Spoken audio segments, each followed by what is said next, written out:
Hi Stampers, this is Kathy from Ladies Stamp A Lot. I'm an independent Stampin' Up demonstrator in Chesapeake, Virginia. And today I'm going to show you how I made the bookmark card. When you open this card, it has this flap here. And I use Stampin' Up's crafter's tip with a perforating tool on the end of my take your pick tool to make a perforation so that if I would tug on this, that would easily come off to make a bookmark that somebody could use.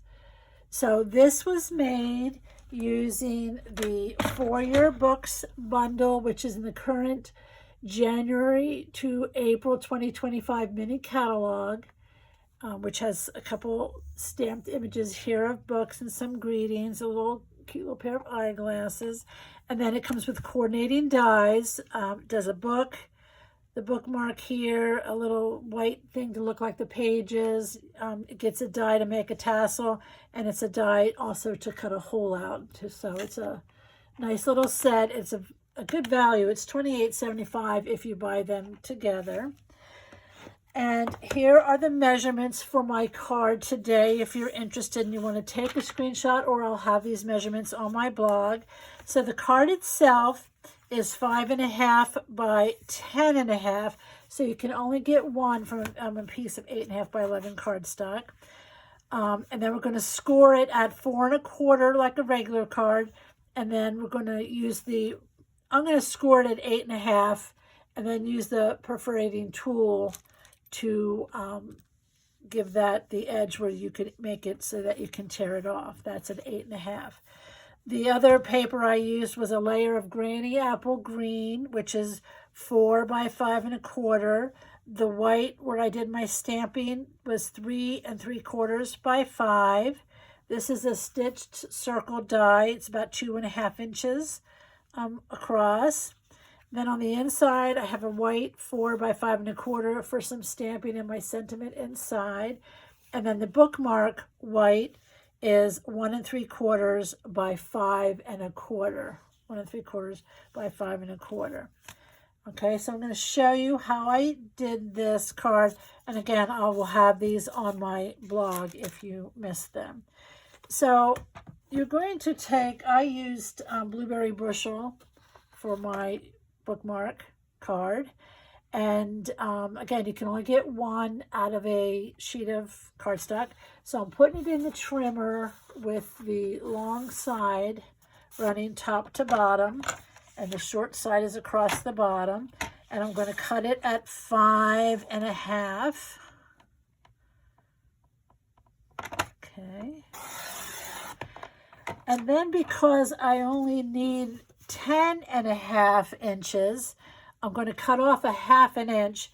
And when I just do small measurements like that, I like to use this side of the paper trimmer so that I can keep the bulk of my paper here where I can hold it down and keep it from slipping. I'm going to move over a 1/2 inch and cut off a 1/2 inch. So that gives me 10.5 inches by 5.5. So your leftover pieces would be this scrap and then this long strip, which you could find something to do with, I'm sure.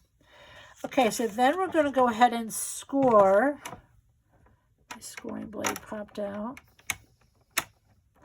Remember, the light one is your scoring blade. So I'm going to score it at 4.25. And I can move it over to 8.5. Or you could just score 2 inches from this edge, because is that 2 inches? Yeah, 2 inches from that edge. So either way, whatever's easier for you. Let me put my trimmer aside.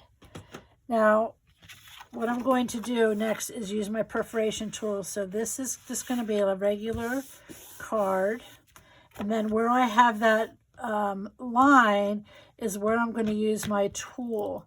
Now, the first time you use this, you may want to practice. If you do it too hard, it may cut right through the paper. If you do it too light, it won't be easy enough to tear off. So you have to kind of play around with it. The other thing is it has a little safety mechanism, so you need to slide this down to reveal the blade, okay? And Stampin' Up! Says to have the blade facing you, but you can see we have to make sure we have that little plastic part down. So what I did, I have a mat here under my workspace, on my workspace, and I'm just going to line this ruler up right at that mark that I scored. And then I'm going to go ahead and just run this tool right up along the edge of my ruler, and I'm pressing pretty hard to get it to work. And then this, it's not going to come off, but it's close to coming off. The person who gets it will easily be able to tear it off. So I'm not going to finish the card. I think you can figure out by looking at it. Stamp. I colored them with colored pencils. I put a happy birthday greeting and just assembled the cards like that, and you have it. So just take a look in the catalog. I'll put a link to the where you can get the perforating tool. And along with the perforating tool, I should mention, you also get a straight edge and then a tip that has a more fine edge pointer. And I call this my dental tool. Let's see if you can see it. It has the little picky thing. This is great for pulling up tear and tape, or for picking up things that you glued in the wrong place and you want to unglue it. You can get it up under there too. So there you have it. And just in case you didn't see my other cards and you're still here, I made quite a few cards with this By the Books bundle. I had a lot of fun with it. You can see them on my blog, and I also made some bookmarks. Let me show you those. These are using the dies. And then this one, I made it for my reading challenge for 2025, which is 25 books. So I stamped 25 books, and then I'm coloring them in as I read them. And then the last project I made with this book bundle is this little book box. Again, this information is going to be on my blog, so take a look at that or reach out to me if you have any questions. And thanks for stopping by, and I hope you'll give it a try.